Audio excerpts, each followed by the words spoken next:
Bonjour. Le Bitcoin consolide toujours, mais un gros mouvement est probablement sur le point d'arriver. C'est ce que nous allons voir dans l'analyse du jour. Mais avant de commencer, n'oubliez pas de vous abonner, de mettre un petit pouce bleu et de laisser un commentaire. Alors, aujourd'hui, on va faire une vidéo, je pense, qui sera plutôt rapide, car pour le moment, rien n'a changé. Le Bitcoin consolide toujours, même s'il y a un peu de volatilité. On va voir que c'est vraiment rien d'extraordinaire, mais ça risque de changer dans les jours qui viennent. Donc, sans plus attendre, on va passer à la cryptomap. Donc, là, c'est la cryptomap du jour. Alors, c'est vraiment pas folichon. Il y a vraiment mitigé, donc 2-3% à la hausse par-ci par-là, 2-3% à la baisse par-ci par-là. Voilà, donc on va pas s'attarder dessus. Le Bitcoin, il consolide, les altcoins, ils font de même. Le crypto fier, c'est encore pire. C'est comme le Bitcoin, c'est ennuyeux depuis un mois. Regardez, le mois dernier, 27, la semaine dernière, 22, hier, 20, aujourd'hui, 22. Grosso modo, ça fait un mois qu'on traîne aux alentours des 20. Donc extrême fier, mais c'est pas non plus l'extrême fier, hein. C'est noté extrême fier sur le crypto fier Ngrid, mais comme je vous l'ai toujours dit, pour moi l'extrême fier c'est quand on est autour des 10, donc c'est ce que j'aimerais bien voir quand on est sur un bas des ranges, un bottom potentiel très proche du point le plus bas, donc 17 600 $, je crois le point le plus bas. J'aimerais bien voir de l'extrême fier, donc aux alentours des 10, pour avoir une conviction que les gens ont peur, les gens n'achètent pas, et on pourra peut-être avoir trouvé le bottom et rebondir. Malheureusement, ça stagne aux alentours des 20. Quand on regarde au niveau du long short ratio, il y a beaucoup plus de longs qui sont ouverts que de short, et ça malheureusement c'est pas en faveur d'un rebond ou d'une hausse. Donc maintenant on va passer au dollar. Le dollar, il nous dit quoi? Il nous dit la même chose. Le dollar toujours bullish, même si là on a un petit rejet aux alentours des 114. Alors on va passer en daily, vous voyez, on a un petit rouget, 2-3 bougies rouges, mais rien d'extraordinaire, hein. Vous voyez, des bougies rouges, on en a régulièrement dans une montée, c'est normal. Tant qu'on casse pas de niveau important, tant qu'on casse pas cette petite trendline, tant qu'on fait pas de plus bas que le précédent, ou de plus haut de précédent, eh bien le dollar est toujours bullish, il n'y a aucun changement. Voilà, donc il faudra attendre pour l'instant 2-3 petites bougies rouges, c'est rien du tout. On va attendre plus de développement, et si jamais on commence à avoir des signaux baissiers, là ça va devenir intéressant. Mais pour le moment, c'est toujours extrêmement bullish. Donc les objectifs à la hausse, c'est tout simplement, vous voyez là, on avait une zone de rechargement de short du dernier mouvement, du dernier plus haut jusqu'au plus bas. Donc on l'a cassé. Donc quand on casse une zone de rechargement de short, l'objectif c'est d'aller soit retester le sommet, soit de casser le sommet, donc aller au moins vers ici ou même plus haut. Par rapport au plus haut au plus haut connu, donc en 85, on a le Fibo 0,382, donc au 106. L'objectif quand on casse le 0,382, l'objectif principal, c'est d'aller rejoindre la zone de rechargement de short. Donc ce qui coïnciderait avec, on a cassé cette zone de rechargement de short, l'objectif c'est faire de nouveau plus haut. Donc qui dit faire de nouveau plus haut, dit aller chercher la prochaine zone de rechargement de short du mouvement plus grand. On va même passer en mensuel, voilà, ça va être plus sympa. Voilà. Donc mais avant ça, bien entendu, il y a un objectif intermédiaire par rapport au grand mouvement. Donc quand on casse les 0,382, l'objectif principal, c'est bien entendu la zone de rechargement de short, donc compris entre les 128 et les 145. Mais avant ça, il y a bien entendu le palier intermédiaire, c'est-à-dire le Fibo 0,5 aux alentours des 117, qui correspondrait également à un retest, grosso modo, du dernier sommet. Voilà, donc en cas, si on devait continuer la hausse, ici, voilà, entre les 117 du coup et les 120, vu que c'est le dernier sommet, sera le niveau à surveiller. Bien entendu, si ensuite on casse le niveau, le prochain objectif, ce sera la grosse zone de rechargement de short beaucoup plus haut. Mais espérons qu'on n'ira pas jusque-là, parce que ce sera plutôt extrêmement bearish pour tout ce qui est marché traditionnel et crypto. Voilà, donc le dollar, on continuera de le surveiller. On va passer sur le Bitcoin. Donc le Bitcoin, qu'est-ce qu'on avait? On avait un petit triangle, vous voyez, on tape là, on tape là, on tape là, on tape là. Voilà, extraction haussière. Malheureusement, on a rechuté. On est venu faire quoi? Retester le bas du triangle. Vous voyez, on fait des mèches 1, 2, 3, mais on ne l'a pas recassé à la baisse. La grosse mèche est même venue faire quoi? Vous retester le gros support bleu. Alors, je vais dézoomer en daily, hop, voilà, vous voyez le support bleu, voilà, c'est celui-là qu'on parle, c'est tout simplement le bas du range, hein, vous voyez, on fait des petites mèches en dessous, mais on clôture pas, c'est vraiment le gros support. De là, rebond, recassage du triangle, on reteste parce qu'on a une zone de résistance ici, hein, support, support, support, support, résistance, résistance, résistance, hop, donc on essaye encore une fois de repasser cette résistance. On fait quelques bougies de consolidation, on rechute, on revient chercher encore une fois le bas du triangle, donc ça c'était aujourd'hui, hein, et gros rebond, mais là on commence à rechuter. Alors vous allez me dire, euh, les signaux sont pas très clairs parce que vous voyez là, on casse, on recasse, là on casse, on recasse, tout simplement parce que on est en 4 heures. Quand c'est comme ça, il faut dézoomer, et quand vous passez en daily, c'est beaucoup plus clair. Vous voyez que là, on a une résistance, on mèche, on mèche, on mèche, on mèche, on mèche. Mais à aucun moment, on arrive à clôturer au-dessus de cette résistance des 19 400 $, ce qui sera un beau signal haussier. Et c'est pareil pour le triangle, vous voyez le bas du triangle, à aucun moment on clôture en dessous, donc on n'a pas eu de signal baissier, on a encore moins clôturé sous le bas du support, et on n'a pas réussi non plus à faire de clôture au-dessus de ce niveau de résistance. Donc ce sera un bon signal si on arrive à faire une clôture daily au-dessus des 19 457 $. Donc on va arrondir à 19 500 $. Mais pour l'instant, eh bien, on n'y arrive pas. La résistance tient. Elle tient bon. Hop. Voilà, donc ça c'est le court terme, hein, rien de nouveau du coup, hein.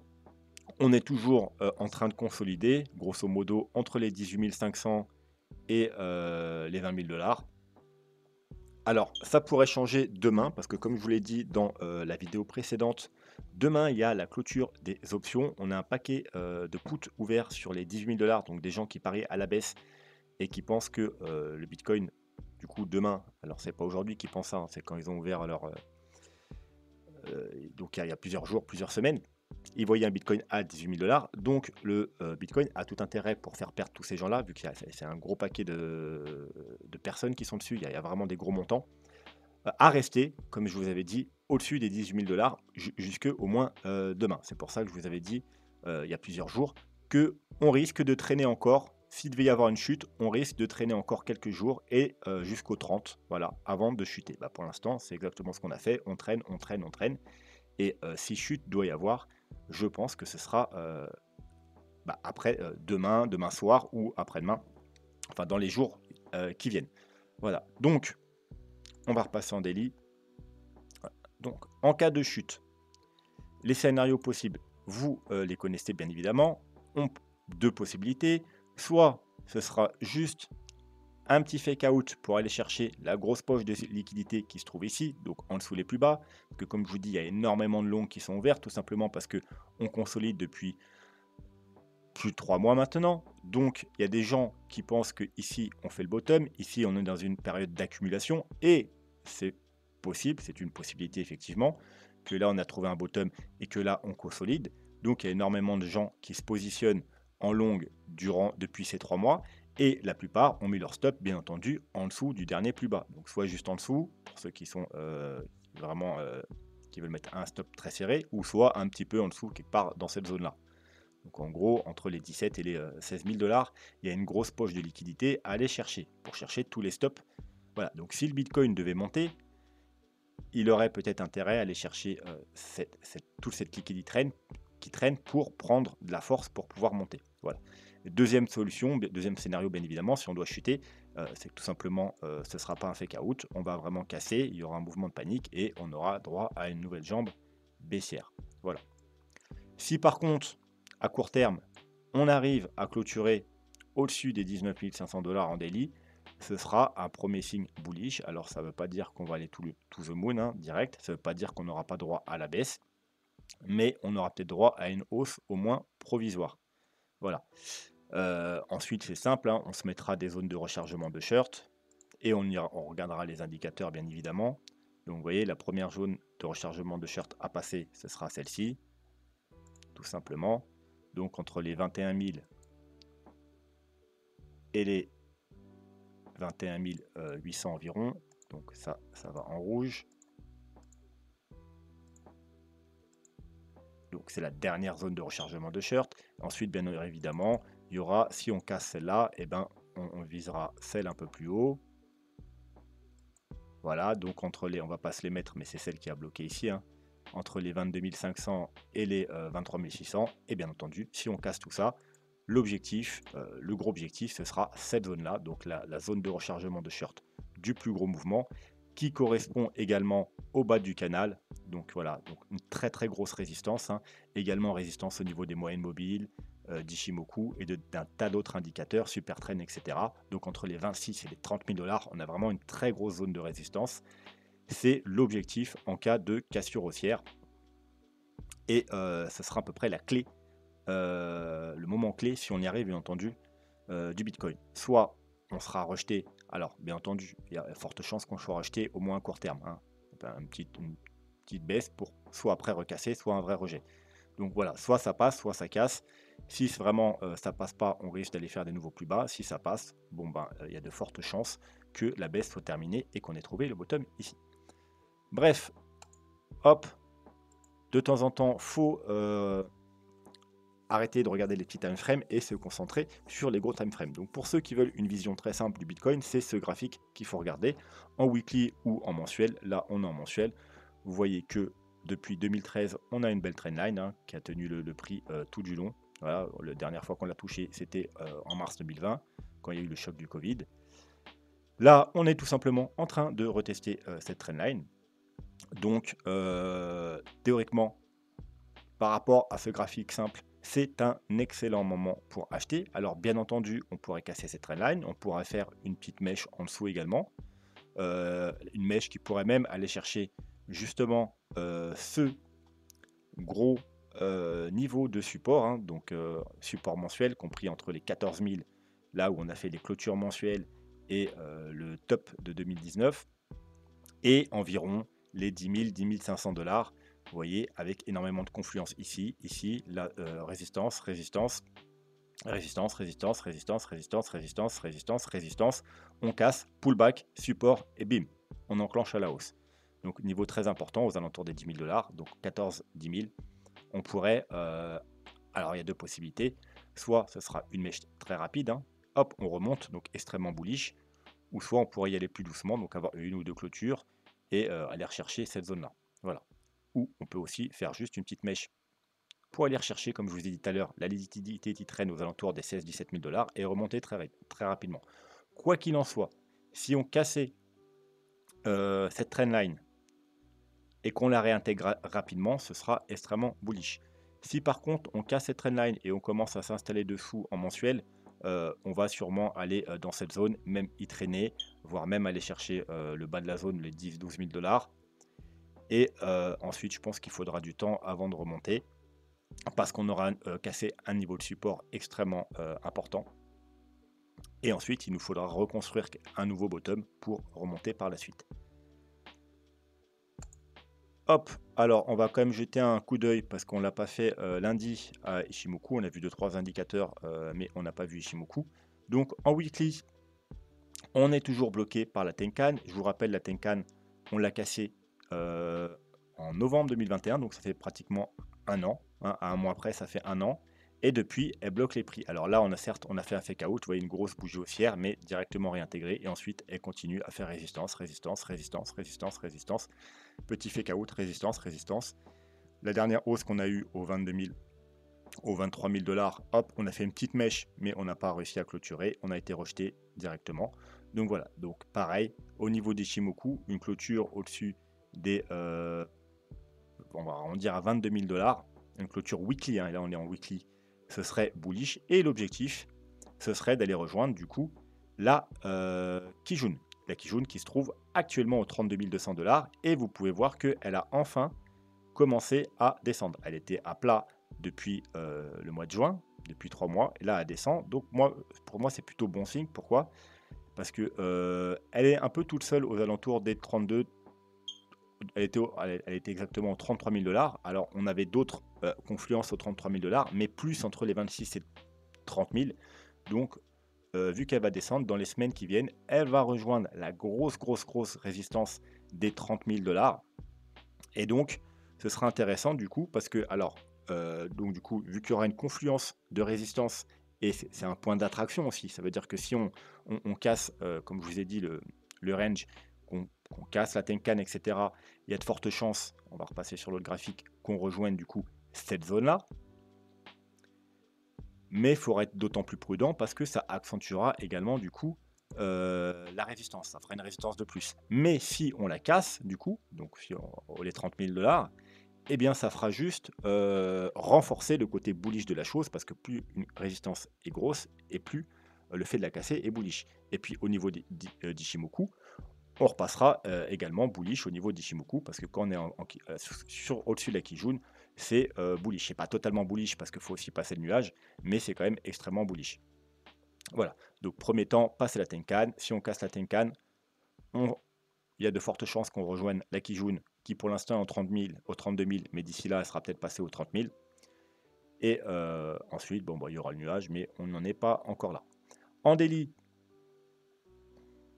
hop, donc la Tenkan, elle est beaucoup moins pertinente. Vous voyez qu'en daily, c'est plutôt la Kijun qui fait résistance à chaque fois, résistance, résistance, résistance, résistance. Donc on l'avait cassé un peu là, mais on est repassé bearish. Là, on a essayé, on est repassé bearish.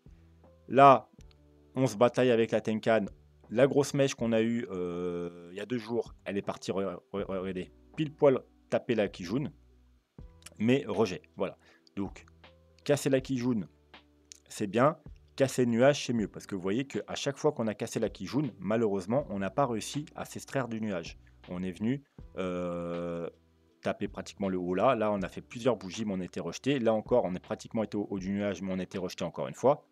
Donc, en daily, par contre, vu qu'en plus le nuage est quand même assez près, contrairement au weekly, où il est quand même beaucoup plus éloigné, donc c'est beaucoup moins pertinent, parce que vous n'allez pas attendre d'être totalement en bullish en weekly, c'est-à-dire de passer les 45 ou 50 000 $ pour commencer à racheter du Bitcoin, bien évidemment. En daily, par contre, en daily, ça sera un signal intéressant, parce qu'on a réussi de temps en temps à passer au-dessus de la Kijun, mais jamais au-dessus du nuage. Voilà, donc si on passait la Kijun, premier bon signe, mais si on passait le nuage, donc au-dessus des 22 000 $, eh bien ce serait encore mieux et ce sera très bullish. On repassera totalement bullish sur Ichimoku en daily. Bien entendu, dans le même temps, je pense que la lagging span sera repassée au-dessus du cours du prix et donc on aura un Ichimoku entièrement bullish en daily. Voilà, donc passer les 22 000 $, très bon signal haussier. Voilà, en même temps, si on passe les 22 000 $, eh bien, on aura également probablement clôturé daily au-dessus de la petite résistance ici, donc des 19 500 $, bien évidemment. Et donc, voilà, ce sera d'autant plus bullish. Et on pourra... D'ailleurs, vous voyez, des 22 000 $, c'est le haut de la zone de rechargement de shirt. Voilà, donc si on passe les 22 000 $ sur Ichimoku, ça veut dire qu'on cassera cette zone de rechargement de shirt. Le prochain objectif, ce sera la plus grosse. Bien évidemment, il y aura le haut du range à passer avant aux alentours des 25 000 $. Pour finir, on va faire rapidement un petit tour sur l'Ethereum. Donc rien de nouveau, on avait un petit canal baissier qu'on a cassé, mais je vous ai toujours dit, au bout d'un moment, s'il ne se passe rien, un canal baissier sera forcément cassé s'il y a de la consolidation. Donc c'est ce qui passait, vous voyez, consolidation. On le casse, mais pas à la hausse, on le casse à l'horizontale. Donc c'est pas un signal haussier. Vous voyez, on a juste consolidé, on va tout droit, donc forcément on sort du canal. Donc c'est pas pertinent. Maintenant, ce qu'il nous faudrait, c'est, on va peut-être passer en weekly, voilà, c'est repasser au-dessus de ce niveau-là. Alors c'est quoi le rectangle vert? C'est tout simplement, si jamais on a trouvé un bottom ici, là on a probablement fait une vague 1 et là une vague 2. Donc la target théorique d'une vague 2, la plus pertinente, c'est celle-là, les 0,5, 0,618 de Fibo. Voilà, donc on les a cassés et là on s'en fait rejeter. Vous voyez, on est rejeté des 0,618. On n'arrive pas à repasser au-dessus. Une mèche, mais on n'arrive pas. Donc si on devait reclôturer au-dessus des 1328 $, donc le bas de la zone de recharge, enfin le bas de la zone d'achat, ce serait plutôt bon signe pour l'Ethereum. Si au contraire on n'arrive pas et qu'on est rejeté, on irait probablement rechercher dans un premier temps, et ce sera également un bon niveau d'achat, eh bien la target suivante pour la vague 2, qui se trouve être la ligne violette. Alors je vais vous remettre quand même pour vous voyez de quoi je parle. C'est tout simplement les 0,786. Hop, vous voyez, zone de recherche, zone d'achat 0,5 0,618 et ensuite la target d'après c'est les 0,786 ici qui sont cachés justement sous la grosse ligne violette qui se cumule en même temps à peu près parfaitement ici avec la trendline blanche. Et je vous rappelle, cette trendline blanche est extrêmement importante, regardez, parce que comme sur le Bitcoin, c'est une trendline qui dure depuis 2016, donc depuis 5 ans. Donc voilà, donc c'est niveau d'achat assez intéressant. Pareil, hein, c'est quelque chose qu'on regarde même en mensuel, hein. Vous voyez, là on est venu parfaitement le taper, là on est venu s'appuyer dessus, une petite mèche, donc on pourrait également faire une mèche en dessous à la rigueur pour faire peur à tout le monde. Mais globalement, il faudrait éviter de clôturer dessus en mensuel, du moins plusieurs bougies, parce que ça entraînerait une chute peut-être plus profonde. Quoi qu'il en soit, si on devait avoir une mèche sous cette trendline et le niveau ici, on irait retaper dans la zone d'achat parfaite pour l'Ethereum, parce que je vous rappelle la zone d'achat parfaite qu'on avait déterminée des mois et des mois à l'avance. On est venu la chercher ici, une fois, deux fois, voilà. Donc si on y retournait, ce sera tout simplement, encore une fois, un bon moment pour faire des achats. Je vous rappelle, c'est tout simplement, hop, retracement Fibo, hop, Fibo, donc en logarithmique bien sûr, quand c'est sur du long terme. Donc on va se mettre en logarithmique, voilà. Et c'est tout simplement la zone comprise entre les 0,382 et les 0,5. Alors est-ce que j'ai bien placé mon Fibo? Du coup, c'est hop. Donc les 0,382 pour vous rappeler, ils étaient à 1045 $. Donc on est allé un peu plus bas avec la mèche hein, pour toucher parfaitement, vous voyez la trendline. Hein. Hop. On ne s'est pas arrêté n'importe où. Hein. Ceux qui n'ont pas cette trendline, ils se disent hop, on s'est arrêté n'importe où. Non, non, on s'est arrêté pile poil sur la trendline au 800, allez, 888 $, du moins sur Binance. Et le bas de cette zone, ça veut dire moi la target maximale ou minimale, selon lequel sens vous le prenez, pour l'Ethereum en cas de grosse chute, c'est-à-dire si le Bitcoin devait aller rejoindre les 12, 14, 12 ou 10 000 $, c'est les 0,5, donc aux alentours des 660 $. Mais bien entendu, on n'en est pas encore là. Pour l'instant, tout va bien. On est toujours en train de faire un plus haut. On est toujours au-dessus de la trendline, au-dessus des 0,786. Donc pour l'instant, tout va bien. Si on chute, on vient rejoindre ces jaunes, c'est même un très bon signal d'achat. Et si on fait une mèche pour aller encore une fois taper ici, pareil, c'est bon moment pour faire des achats. Bon, par contre, comme je vous ai dit, si on commence à en clôturer en weekly ou en mensuel sous ces niveaux, là, ce sera plutôt inquiétant. Il faudra s'attendre à une plus grosse chute. Et donc, pourquoi pas aller rejoindre les 670 $ environ. Voilà, ce sera tout pour aujourd'hui. J'espère que ça vous a plu. N'hésitez pas à vous abonner si ce n'est pas déjà fait, à laisser un commentaire et à mettre un petit pouce bleu, bien entendu, pour soutenir la chaîne. Sur ce, je vous dis probablement à demain. Soyez prudents de bien évidemment, comme je vous ai dit, c'est le 30. Il y a possibilité d'avoir deux gros mouvements. Probablement à la baisse, si les gens voulaient, enfin si le marché voulait faire baisser et qu'il était en attente, il y aura peut-être un mouvement à la baisse. Ça pourra être un fake out, donc il faut être prudent si vous prenez des shorts. Si on commence à baisser, à casser des supports, si vous prenez des shorts, soyez prudent parce que ça peut être juste un fake out. Mais voilà. Et par contre, si vous voyez que c'est un fake out et qu'on remonte très rapidement, ce sera peut-être la bonne occasion pour ouvrir un long. Voilà, de toute façon, je vous tiens au courant quand je fais pas de vidéo, comme là par exemple depuis 2-3 jours, je n'ai pas fait de vidéo. Je vous tiens au courant sur Twitter. Je poste l'update du graphique qu'on suit régulièrement, c'est-à-dire celui-là. Voilà, pour pas par pas voir bien entendu ce qui se passe. Donc n'hésitez pas à aller me suivre sur Twitter. C'est en dessous en commentaire. Voilà, sur ce, je vous souhaite une bonne soirée et je vous dis à bientôt. Tchuss.